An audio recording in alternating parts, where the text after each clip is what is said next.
Hey guys, how's it going? Hope you're doing well. My name is Crown, and today I'm going to read you some very interesting stories that I hope that you're gonna love. And now, without further ado, let's go!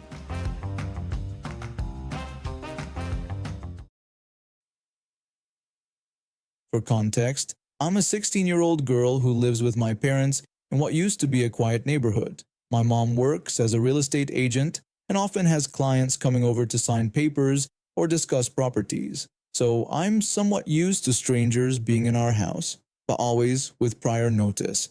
That Saturday afternoon, my parents had gone out to run some errands. I decided to take advantage of the quiet house and have a relaxing shower. It was a habit of mine to keep the bathroom window slightly open to hear when my parents returned. The sound of their car pulling into the driveway was usually my cue to wrap things up. About 5 minutes into my shower, I heard our front door open and close. I should have realized something was off since I hadn't heard any car, but I just assumed it was my parents coming back. I finished my shower, got dressed, and headed to the living room, ready to ask them how their errands went.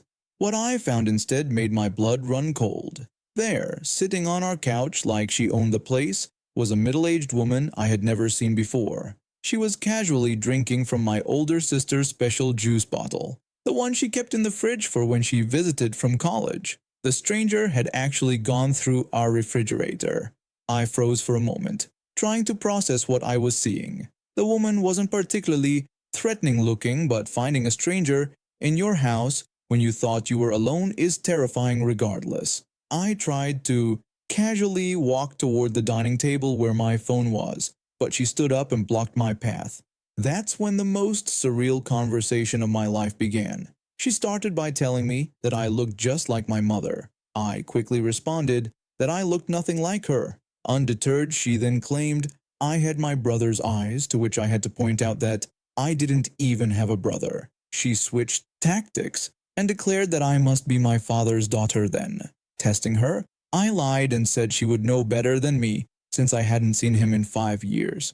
Her reaction confirmed my suspicions when she finally asked who I was. I turned the question back on her, demanding to know why she was in my house. That's when she really showed her true colors. She got indignant about me calling it my house, reminding me that I was just a child and demanding to know where my parents were. Her tone was incredibly condescending. When I told her it wasn't her business and that she needed to leave before I called the authorities, she completely lost it. She had the nerve to question my upbringing, calling me a snobby idiot. I remained as calm as I could, telling her to mind her manners in my home and asking her to move aside. I stepped around her, barely brushing against her shoulder as I reached for my phone. That's when she completely lost it. She started screaming at the top of her lungs, claiming I had assaulted her by shoving her aside. Right at that moment, I heard the blessed sound of our garage door opening.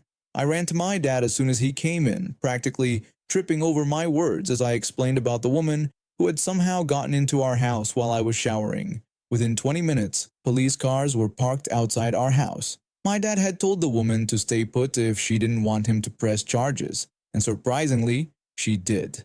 That's when we discovered she was our new neighbor, and this was apparently her way of getting to know us. Who breaks into someone's house to get to know them? I immediately told my dad he should press charges. This made her start screaming again, insisting that he had promised not to do it if she stayed. The whole situation was resolved pretty quickly once we checked our security cameras. The footage showed her somehow getting through our locked front door. And yes, I'm certain I had locked it. My dad is extremely strict about security. I still don't know how she managed to unlock it, but the cameras caught everything else. The police took her away, and my dad ended up pressing charges. I don't know all the legal details, but I do know she's facing charges for breaking and entering, trespassing, and apparently she had some prior incidents that made this whole situation even worse for her. She still lives next door, but now she practically runs inside her house whenever she sees any of us. I guess some people need to learn about boundaries the hard way. A bit of backstory. I have a 5-year-old girl that is best of friends with my neighbor's daughter, who is special needs. The two are inseparable. My wife had bought our daughter a toy a few weeks ago as a reward for doing all her chores and being awarded as Student of the Week in her kindergarten class. She immediately took it over to the neighbor's house, and the two girls loved to play with it. It's one of those toys that comes with accessories, slime, stickers, etc. Well, since then, this certain toy has been featured on a very popular morning talk show and is now pretty hard to find. My daughter's friend's birthday is the day after Thanksgiving and asked me if we could buy her best friend the same toy as her gift. We couldn't say no to her request for her best friend. So we started looking online to see if we could find one. After a few days of no luck, one of the very popular, more bougie of the big box stores had some in stock at a store about 30 minutes away. I hit the road to try and get my hands on one before they were all gone. This is what happened when I got there, and I still can't believe it happened. I got to the store, grabbed a shopping cart because I was going to grab a couple of other things while I was there, and walked straight to the toy department. I looked around for a few minutes before I finally saw the toy I was after. There was only one left and I grabbed it and put it in my cart. I was so glad I finally found one. I started to walk away to continue shopping when a woman behind me demanded my attention, claiming the toy was hers and that she had just put it down momentarily. When I politely declined, explaining I've been searching for it as a gift for a special little girl, she became visibly angry. She then changed her story, claiming she needed it for a customer's order and insisted I hand it over. Realizing she was a reseller who had promised something she didn't have, I suggested she check with store employees about additional stock in the back. As I walked away, she called me a jerk, to which I responded with sarcasm about getting what I came for and wished her a good day. Later, while checking my shopping list in the laundry detergent aisle, she found me again. She told me that employees had confirmed there was no additional stock and threatened to report me to management with a false claim that I had taken it from her hands. When I refused again, explaining the truth about finding it on the shelf, she attempted to physically grab the toy from my cart. I pulled the cart back, but she tried again, this time digging her nails into my arm when I blocked her attempt. I had to forcefully tell her to get away from me. That's when she began screaming for help, claiming I was attacking her. She threw herself on the floor, creating a scene that drew immediate attention. Two employees rushed over and she tearfully accused me of assault and theft. I denied her accusations and requested the police be called. While we waited, she gathered sympathy from other shoppers with her false story of assault. When the police arrived, we both gave our versions of events.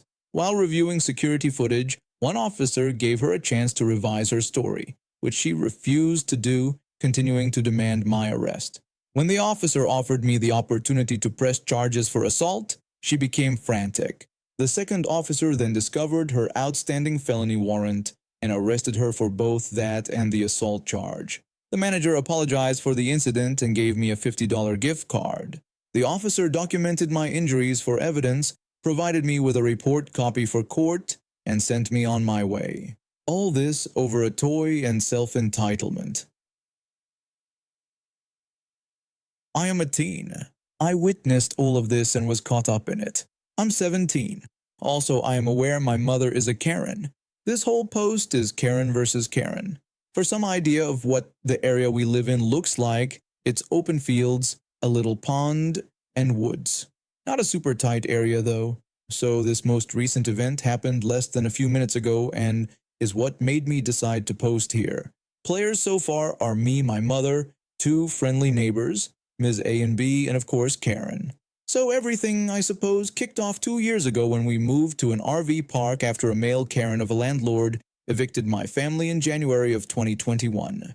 Me, my mother, brother, and father, as well as, at the time, only 3 cats, moved in. Our cats spend most days running around the neighborhood and come in at night and during bad weather, as well as whenever they feel like throughout the day. After we moved here, however, my kitty Twinkie ran off the day after we moved in and never came back. This left us with only my mom's cat, Mogwai, and my brother's cat, Patches. Now, unbeknownst to us, my mother's cat got pregnant sometime, and she had a bunch of kittens. Most found new homes, but my dad allowed me to keep one. I named her Harvest. She's a black, white, and orange tortoiseshell, and she is my baby. And for a while, it was just them. but we were never able to get Mogwai fixed due to money restraints. We tried to keep her inside, but she'd slip out, and inevitably in her litter, there'd be one or two my mother would get attached to, and we'd keep them. So the colony slowly grew. There are other stray cats in the area as well. Don't know if that's important or not. So now it's at 9 kitties that are ours and roam the area, but this first event happened when there were 7.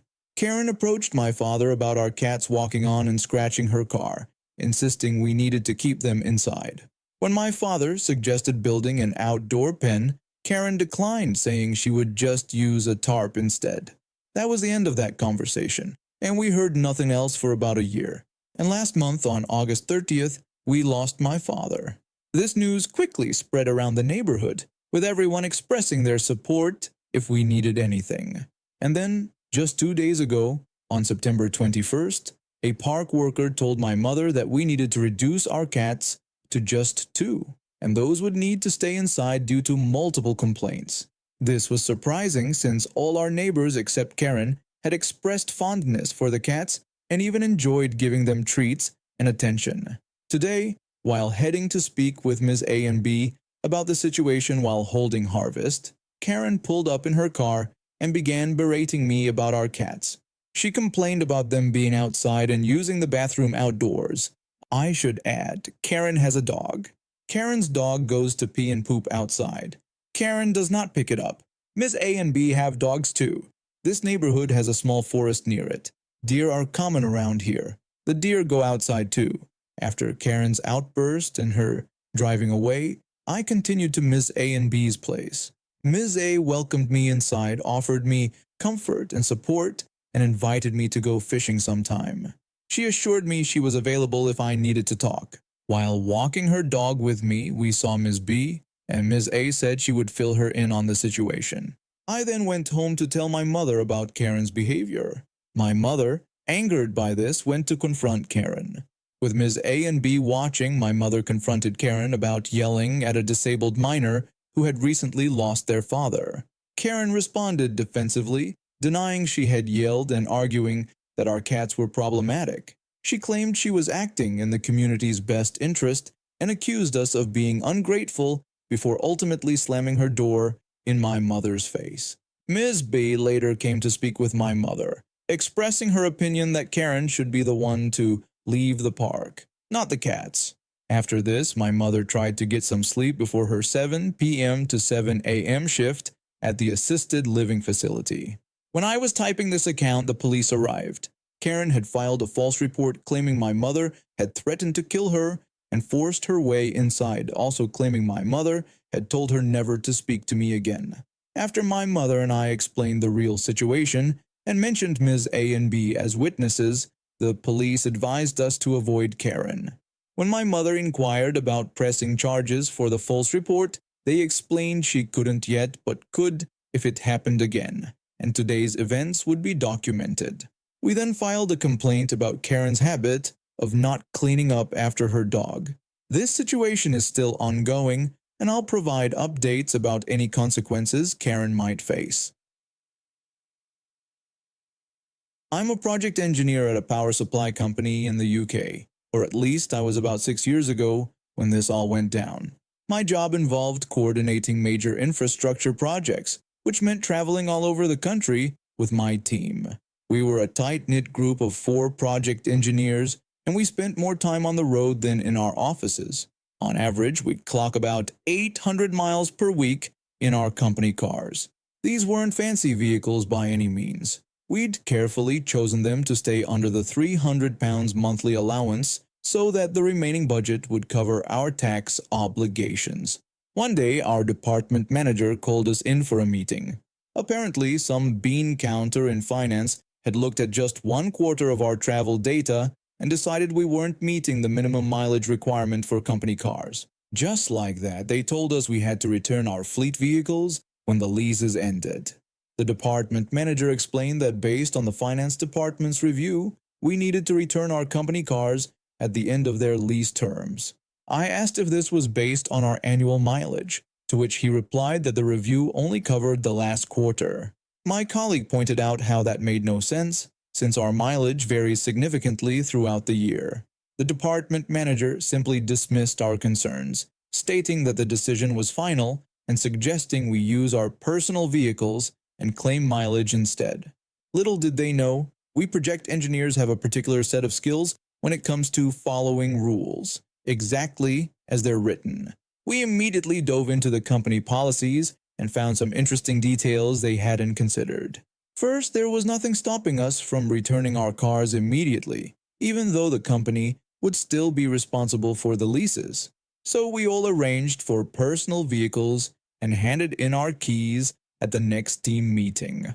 Our team lead seemed concerned about the suddenness of our decision, but I simply told him we were just following the company's decision as I handed over our keys. Then came the fun part. None of us were willing to use our personal cars for a measly 50 pence per mile. Instead, we started hiring cars and taking trains, which, if you know anything about UK transport, costs an absolute fortune. We also stopped putting in those extra hours we used to work. Before, we'd often drive back late from meetings just to sleep in our own beds.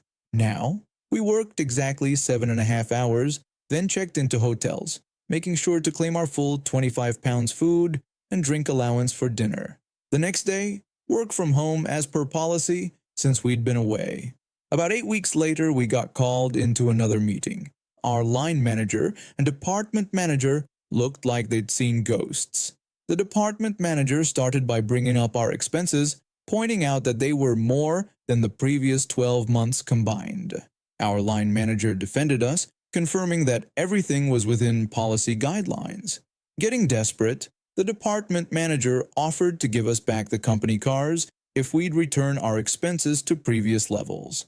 I politely declined, explaining that we were comfortable following the travel policy as written.